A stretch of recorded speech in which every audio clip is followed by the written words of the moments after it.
you take a look, you're gonna see that the big animals are gone. So I'm only taking 4 animals to the market today. I was taking a look at them, and this one right here, this animal right here, number 19, I was thinking about maybe taking him, but when I wrap my arms around his chest, I can barely touch my fingers. And so excuse me, there's a lot of dust out here this morning. But number 19, that's him right there. But he lets me pet him, and so I wrap my arms around his chest, and when I wrap my arms around his chest, he's about I can barely touch my fingers. And if you want to take a look at him, and I would say he's a little bit short, but I mean, he's about 550 pounds is what I would guess. And that's just from me eyeballing it, from me taking a look at him. And also when I wrap my arms around him, I've already said that there are multiple ways that you can get an estimate for the weight of an animal. If you have a piece of tape measure, you can wrap that tape measure around their chest, and you can take the length of their body, etc., etc. There are multiple ways you can do it. And so I've decided that I'm going to keep him for a little bit longer. And number 16 right there, I want to take him to market together. And if you see on the end, there's going to be a black animal. There's another black animal that's about 550. And so I want to take him to market at 650. That's the target weight for market right now.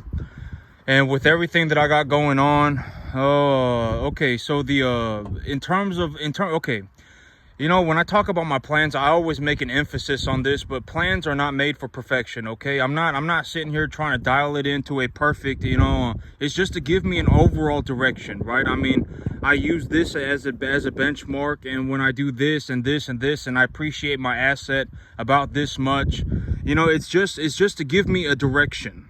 All right, I'm headed in this direction. I'm going in this direction because of this reason. And the reason is objectively correct, right? I'm not going off into the middle of nowhere with no idea what I'm doing. You know, that's not what I'm doing, right? I mean, you know, I bring home this type of animal. I pay about this much for him. I put him on this diet, and it takes me about this long to get him to this weight when I utilize this diet. And when they get to that weight, and the feeder cattle market, the commodity markets are sitting at whatever, 240, 250, 230, 240, whatever, then I anticipate that I'm going to make this much per animal, right? That's what I've been doing. If you if you want to, whatever, right? I mean, oh my God, go back and check my other videos. I haven't changed one word. All right, I've been doing this for months. I mean, maybe years now, right? I haven't changed one detail. And if I change a detail, I will let you know. Oh, the feeder cattle market actually fell 10%. And so I am readjusting my earnings and et cetera, right? And I talk about the feeder cattle, the movement in the feeder cattle market. And the reason that I made my business plan the way that I did was to essentially take the effects of the market out of the commodity markets out of my business. You know, that means that I don't benefit from the gains in the commodity markets, but I also don't lose money from when the commodity markets fall, right? I've already talked about why did I make my business plan the way that I did.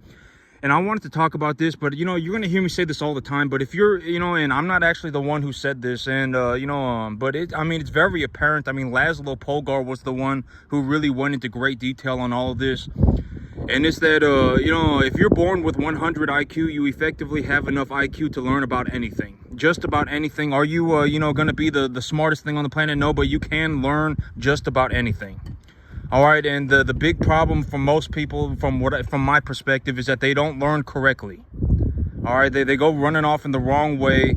They get together with people that make them feel good. Right? I mean, they're not actually improving their life at all. And then, they effectively go scraping, across the bottom forever. All right. If you want to take a look at this in terms of financial terms, if you want to take a look at this in terms of financials, I mean, go and find a large group of people anywhere. You can go into a Costco, you can go into a Walmart, and have an honest to God conversation about them and their money. All right. Let's discuss money. All right, and then, and see if anybody has anything good to say. Almost nobody's going to have anything good to say, okay? And so you got to understand that, you don't want to be in a situation where you go running off in the wrong way. If you go running off in the wrong direction, the longer you stay running off in the wrong direction for, the more permanent it becomes. All All right, when you make money, I would highly suggest that you take that money and you purchase a tax deductible asset. It could be anything. What you're looking for is something that is equitable. All right, there is an equity value to it, and it's not like a Pokemon card. It should be a large market. The larger the market, the more liquid the market, the better off you are.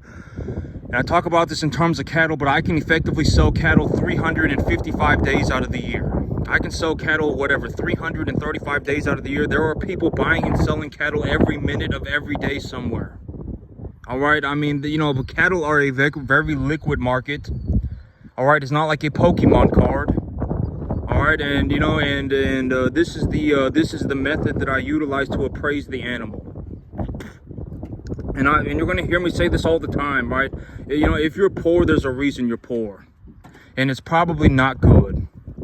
I'm being completely serious. You need to take a look at it, and it's like, if you really take a look at it, and I'm not saying this to kick anybody. Well, I'm not saying this to kick, because in reality, I mean, we're talking about 98% of the population of America. I'm not looking to kick you all while you're down. I'm looking to make you aware of your situation so that now you have a capacity to do better for yourself. Because if you're poor and you're trying to go from poor to not poor, if you're going from poor to broke, you can do that effective immediately. There is no money involved in going from poor to being broke. All right, if you're poor and then you if you go from a poor person into being a broke person, you don't even need to make any money. You just need to change, you just need to, start learning how to think about money. And once you learn how to think about money and you learn how to correctly think about money, you can go from being broke to not broke in 6 months. And I use me as an example. Even if I had nothing, if I had $0, if I had nothing, I am still effectively the best cattleman on the entire planet. It doesn't matter. I may be one of the best cattlemen on the entire planet, one of the best farmers on the entire planet. All right, like if you put me on a field with 1,000 people, I may legitimately make more money than all 999 people combined. All right, and so, it's like me, it doesn't matter. The money is irrelevant to me. All right, because if I need money, I'm just going to run cattle. I'm just going to grow grass, and I'm just going to run a business. Because if I run a business and I grow grass and I run cattle, then I effectively make so much money I can do anything that I want. Anything. I mean, I generate hundreds of thousands of dollars every month, okay? I can effectively do anything that I want, anything, and that's one of my big things. It's like, because here in my mind, when I think about it, it's like, imagine that somebody is like, what, I legitimately make like $2 to $5 million. I may even make $10 million in a year, effective in the next 365 days, and even right now I'm generating close to $2 million a year, and I'm making like a 14% return on my money. All right, imagine that you have this person, and it's like, and to me, it's like, it's like, if you're going to learn how to do something, why not learn how to do something that's going to drastically improve your life? All right, I am legitimately showing you how to make millions of dollars, all right? And this is exactly how I do it. Nobody did this for me, and I still managed to make it. All right, and I'm not consulting anybody. I don't have anything to sell you.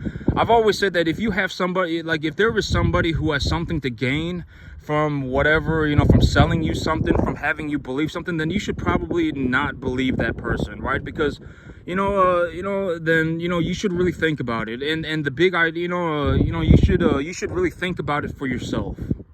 Sit there and really think about it for yourself. A lot of these things, almost everything that I do is not my opinion. All right, I mean, it's just, it is what it is. When I sell an animal at this weight, I make enough money to buy 2 animals, right? I mean, that's another way you can look at the money, right? If you want to take a look at it in terms of cattle, if I bring home my benchmark animal, a 200-pound animal, and I utilize this formula that I calculate via the feeder cattle market across the broader commodity markets, and I take a look at the quality of my animals, and I take a look at the overall market in my area, then I generate this formula. You should not be using this formula unless you are meeting all of these criteria. Depending on where you are, you're probably going to have to go to your local market and take a look around and see what your cattle look like, see what they're selling for. and determine your own and make the best choice for you, right? I've always said that there is no such thing as a universally good idea. There is nothing that I can do or say that is going to make you, that is going to be a good idea for everybody. There is, and I actually want to talk about this, but Laszlo Polgar was the one that went into great detail about this. But if you are born with 100 IQ, you effectively have enough intelligence to learn just about anything. Laszlo Polgar really went into depth about this with his 3 children, right? He essentially turned every single one of his daughters into the world's greatest chess players. And if you want to be the world's greatest chess player, you have to be in the top percentages, if not the top of the 10,000th of a percentage of intelligence. And he managed to turn all 3 of his daughters into the world's greatest chess champions, female chess champions.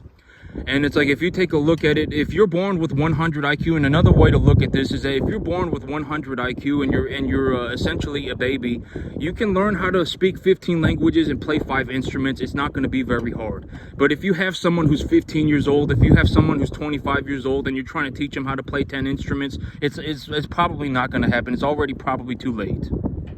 All right, and so, and Laszlo Polgar was the one who really went into great detail about this. And I actually took a look at his work, and I was like, you know what, this actually makes a lot of sense, because if you actually take a look at it for what it is, it just kind of is what it is. I mean, are you going to go and, become somebody who maps the stars and then, does human anatomy and then becomes an inventor? You're probably not going to do that. I mean, to do stuff like that, you probably actually need to be born intelligent. But if you are born with 100 IQ, you can effectively learn how to do anything. If you choose to learn how to do something, you can learn how to do it. There are people that have been born, it was like, they were able to map the stars, and they were able to invent all these devices. Like Tesla is a good example. There was I'm not talking about Elon Musk Tesla, but there was, Tesla, like the super scientist that created the Tesla electro thing. He was a very good example of this. He did all sorts of super intelligent, but it's like, if you want to do stuff like that, you actually probably need to be born intelligent. All right, there are things that you need to be born intelligent to do, but learning how to do something is not something that you need to be intelligent. All right, if you want to learn how to do something, if you're born with 100 IQ, you can learn how to do anything. But you're probably, even me, like, I'm not gonna go and create some whatever, right? I'm not gonna sit here and look at the stars and see patterns in the sky and start drawing out constellations, from my imagination, right? I'm not gonna whatever, I'm not gonna become the inventor of of some some kind of unheard of device, right? I mean, whatever, right? I mean, who knows? I mean, but I'm not gonna, start drawing, human anatomy proportions. Oh my God, when I see the, and then, I'm not gonna be, 5 different things just naturally coming to me. That's not, I'm not born intelligent.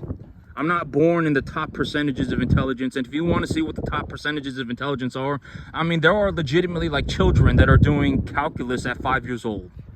All right, I mean, there are legitimately like, there are people who are legitimately born intelligent. And if you are legitimately born intelligent, then you probably have different opportunities. But if you're born with 100 IQ, you can learn how to do anything. If you learn how to do it, you can do anything. All right, and so it's like, you can learn how to do anything. If you want to learn how to, okay, and here's another way to look at it. Chances are that nothing that I am doing is rocket science. Like there is nothing that is going on here that it's like, oh my God, it's just so complicated, I don't understand it. No, nothing is like that, right? I mean, in reality, nothing is like that.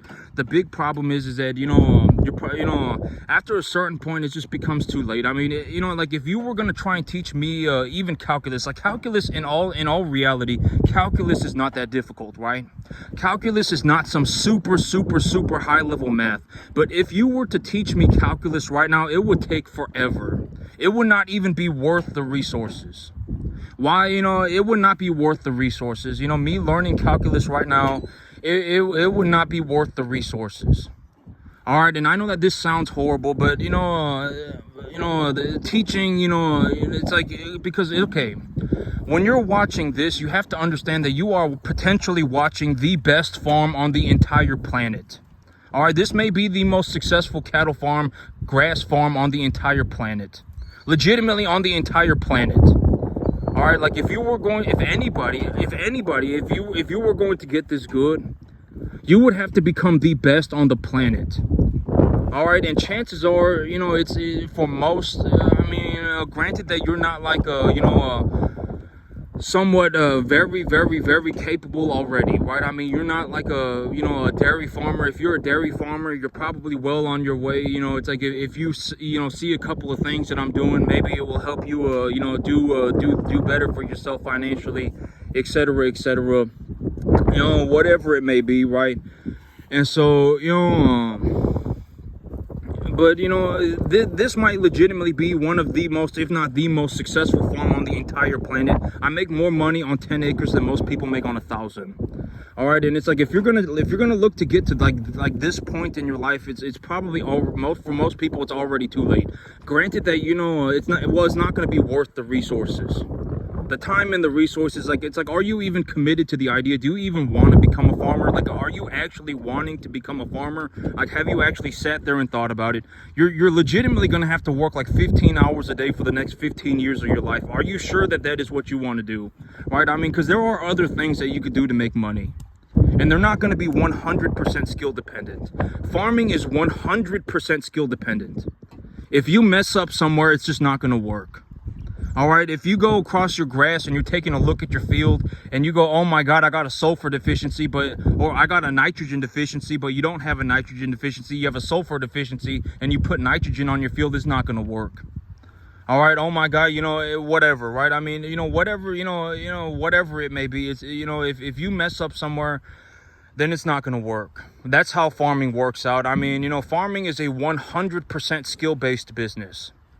100% skill based, and I've been talking about this for the last couple of days. But you know, it's like imagine like you found my business. You know, I've always said that businesses get sold because they're equitable, right? You can buy and sell businesses, and I've actually talked about this. If you actually want to run a business, for whatever reason you actually want to run a business, you know, you're sure you want to run a business for whatever reason you want to do it, then go and buy one.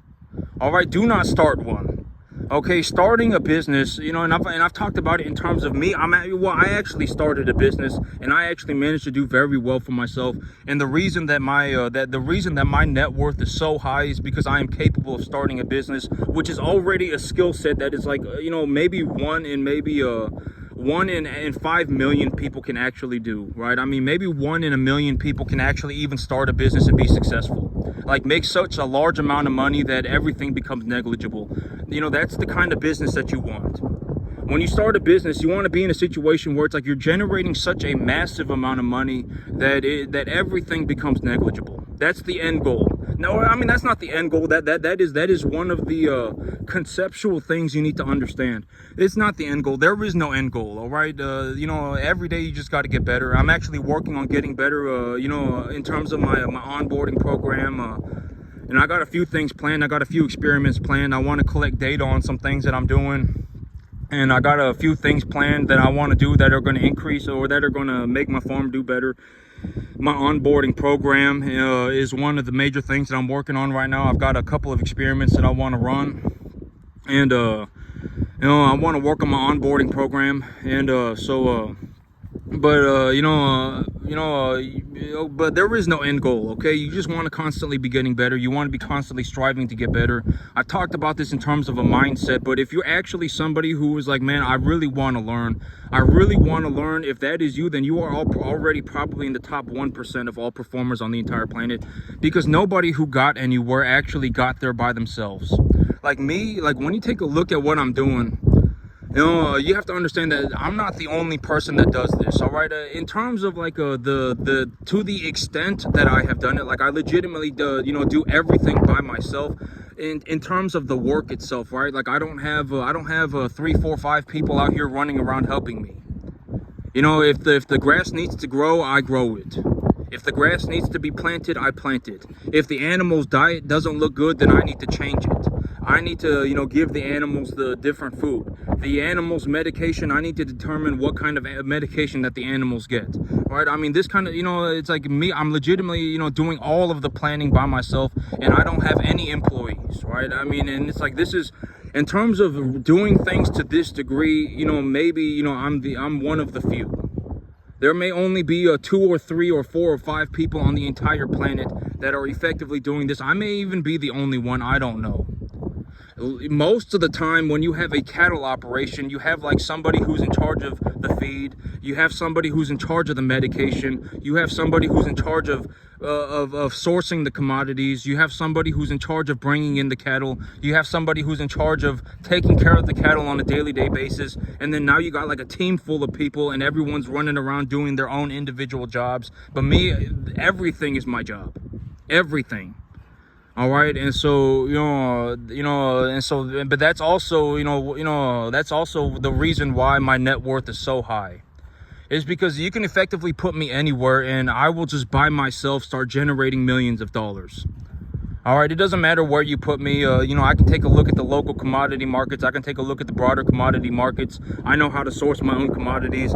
I know where to find the cattle medication. I have a reasonable idea of how to gauge what the animals are worth. I know how to run a business to some degree, and it's like I can manage to do all of these things in a way that generate me, almost a 12 to 14% return on a $2 million equity portfolio. And I can actually create the equity portfolio for myself as well.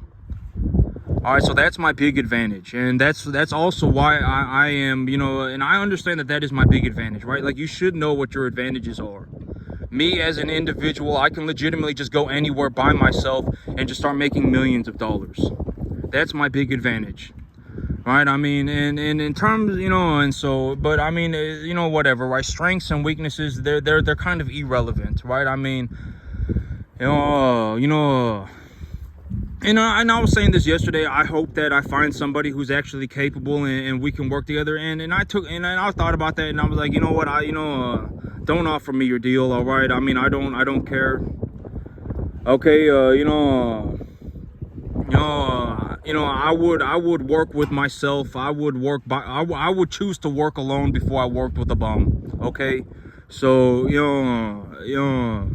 I already make enough money by myself to effectively do anything that I want. I could legitimately just, if I wanted to for the rest of my life, I could effectively do anything that I want. And so, short of like drugs or alcohol or 10 girlfriends, short of anything like that, I can effectively do anything. A yacht or a private jet. If I want to go and buy $1 million worth of land and a new truck and whatever, it's going to take me like 6 months. All right, so effectively I can do anything that I want. If I want to go and buy 200 cattle, I can. I mean, it doesn't really matter. All right, but I got to get going to the cell barn. When I get back, I'm gonna get my grass finished planting. I don't know if y'all take a look back there, if you can see that I plowed the soil up. And so the last thing I'll talk about is the fertilizer that I put on my field. I put a 9-28-30 NPK sulfur, NPK no sulfur on my field. And the big reason why I did that was because I'm gonna put the bare amount of nitrogen. I put 27 pounds of nitrogen on my field per acre, and then I put about 90 pounds of phosphorus and potassium on my field per acre, and I plowed it into the soil. And right now I don't have access to any sulfur because of the hurricane, and so the big idea is that I'm going to keep the nitrogen concentration as low as I can, because a lot of times the potassium and the sulfur deficiency on my field, or a lot of the times the potassium and I didn't want to put a bunch of nitrogen on my field the big idea is that as time goes on and as sulfur becomes available, I'm going to put ammonium sulfate on my field. I'm going to put nitrogen and sulfur on my field. And so that's the big idea. I'm going to mix urea with ammonium sulfate. I'm going to mix urea with ammonium sulfate 1-to-1 and put like a 33-00-12 on my field.